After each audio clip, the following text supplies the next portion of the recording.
Auto stocks हैं और खासतौर पे हीरो मोटो, बजाज ऑटो जैसे शेयरों में आज अच्छी तेजी नजर आ रही है। बजाज ऑटो को अगर हम देखें तो लगभग 2% की तेजी यहां पर देखने को मिल रही है। रिकॉर्ड ऊंचाई पर बजाज ऑटो का शेयर इस वक्त ट्रेड करता हुआ। आपको बता दें कि नई बाइक जो है ट्रायम्फ स्पीड T4 इसे लॉन्च किया है। 2,17,000 इसकी इस बाइक की कीमत है और इस नए लॉन्च से भी जोश साफ तौर पर नजर आ रहा है। वहीं हीरो मोटोकॉर्प में देखें तो यहां पर भी नए शिखर पर हीरो मोटोकॉर्प नजर आता हुआ।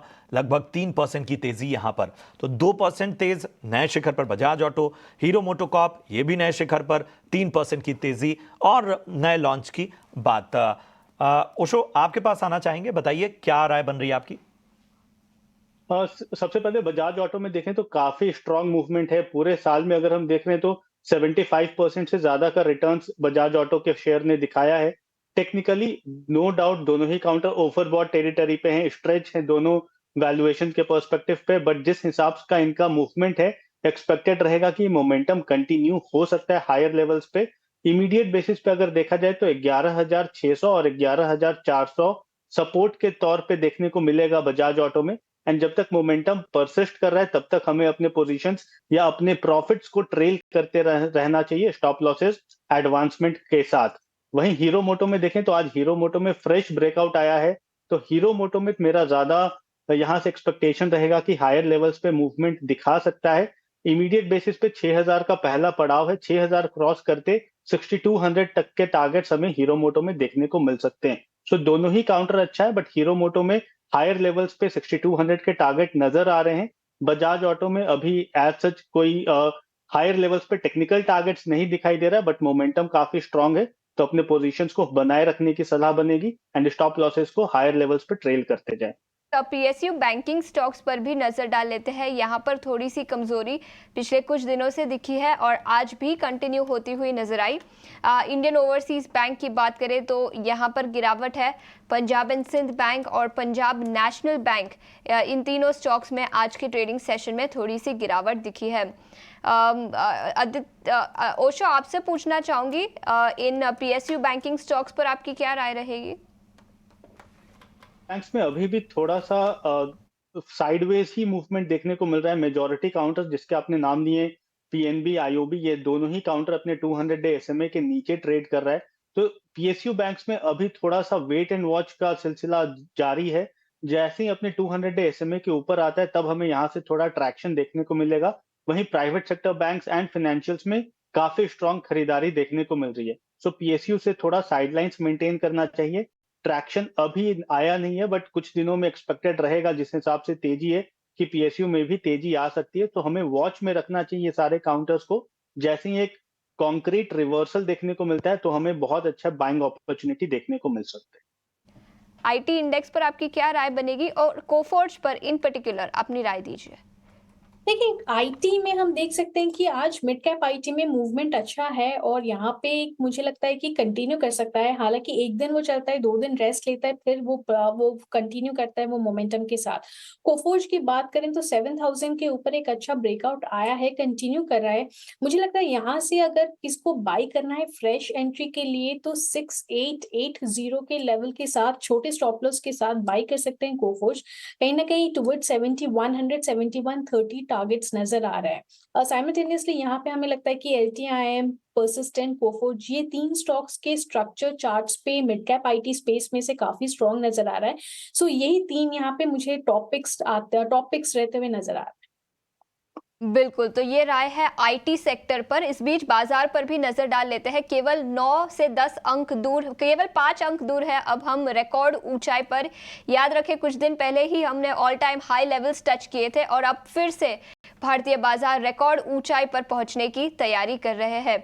इस बीच मेटल सेक्टर पर नजर डाल लेते हैं। यहां पर थोड़ी सी कमजोरी दिखी है। एनएमडीसी, सेल, टाटा स्टील कुछ टॉप लूजर्स हैं। फेडरल रिजर्व की बैठक से क्या निकल कर आता है उसका बड़ा इंपैक्ट मेटल सेक्टर पर दिखेगा और इसी के चलते 2 दिन पूरा सेक्टर एक्शन में भी रहेगा।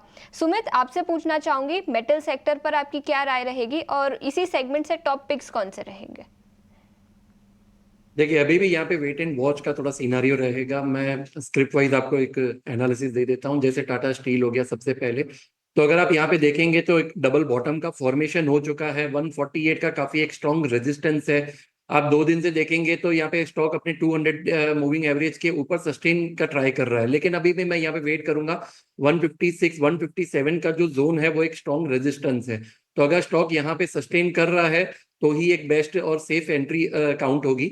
अगर 156 के ऊपर यहाँ पे ये एंट्री मिल जाती है तो आप 170 के टारगेट्स के लिए बाय कर सकते हैं with the stop loss of 152। दूसरा स्टॉक आपने डिस्कस किया था एनएमडीसी का, तो सेम वे आप देखिए यहाँ पे पॉजिटिव एक डाइवर्जेंस बन चुका है, डबल बॉटम फॉर्मेशन बना है 207 के करीबन, लेकिन यहाँ पे भी सेम स्ट्रेटेजी रहेगी। मैं वेट करूंगा 225 का जो जोन है, अगर यहाँ पे क्रॉस हो रहा है तो ही एक यहाँ पे फ्रेश एंट्री बनेगी। ठीक है, तो ये है राय इन तमाम स्टॉक पर आती हुई सुमित जी की तरफ। सबके बीच में टाटा पावर पे तो हम राय लेंगे ही लेंगे। सुमित, ज़रा टाटा पावर पे एक नज़रिया बताइए। हाल फिलहाल हमने देखा है कि एक बार फिर से एनर्जी और पावर क्षेत्र की जो अग्रणी कंपनियां हैं, चाहे वो एनटीपीसी हो, पीएफसी हो, आरईसी हो, हालांकि पीएफसी आरईसी तो पावर फिनेंस कंपनियां हैं, लेकिन ख़ास तौर पे एनटीपीसी और टाटा पावर जैसे दिग्गज कंपनियां, यहाँ पर बेहतर मोमेंटम देखने को मिला है। टाटा पावर पे आपका क्या राय बन रही है? यहाँ से आपने मैनेजमेंट की तमाम बातें भी सुनी, और इसके साथ ही मैं जानता हूं कि थोड़ा सा ये एक चैलेंज है कि हाल फिलहाल की लिस्टिंग है, लेकिन ज़रा ओला इलेक्ट्रिक पे भी बात बनती है, क्योंकि 10% तक की तेज़ी हम आज ओला इलेक्ट्रिक में देख रहे हैं, और गोल्डमैन सैक्स ने बाय की रेटिंग इनिशिएट की है 160 तक के लक्ष्य के लिए। और हम भी देख रहे हैं कि लिस्टिंग के बाद से ही जो ज़बरदस्त रैली ओला इलेक्ट्रिक में नज़र आई है वो इसे फोकस में लाता है। तो पहले टाटा मोटर्स और उसके बाद ओला इलेक्ट्रिक, इन दोनों पर नज़रिया दीजिए। प्रशांत जी, पहले जहाँ पे टाटा पावर की बात की जाए तो देखिए 400 का जो बेस है वो काफी एक अच्छा यहाँ पे सपोर्ट का काम कर रहा है। आप देखेंगे तो पिछले 4 महीने में यहाँ पे स्टॉक ने बार बार मल्टीपल एक बाउंस दिया हुआ है, और लेटेस्टली यहाँ पे 14 अगस्त, उसके बाद अगर आप देखेंगे तो 6 सितंबर 7 सितंबर को भी रिवर्सल दिया है। तो यहाँ पे बिल्कुल अभी भी बने रहने की ही सलाह रहेगी। जिनको न्यू पोजीशन क्रिएट करनी है थोड़ा सा वेट कीजिए। 450 की लेवल, 455 का जो जोन है वो एक स्ट्रॉन्ग रेजिस्टेंस है, लेकिन ओवरऑल चार्ट स्ट्रक्चर अभी भी पॉजिटिव है। वीकली टाइम फ्रेम पे जब आप चेक करेंगे तो यहाँ पे फ्लैग एंड पोल का भी फॉर्मेशन बना हुआ है जो एक बुलिश साइन ही इंडिकेट कर रहा है। तो बिल्कुल आप बने रहिए। यहाँ पे इनिशियली जो फर्स्ट टारगेट रहेगा वो रहेगा करीबन 480 का, तो जिनके पास होल्डिंग है 420 का एक ट्रेलिंग स्टॉप लॉस आप मेंटेन कीजिए। दूसरा स्टॉक डिस्कस हुआ था ओला इलेक्ट्रिक का।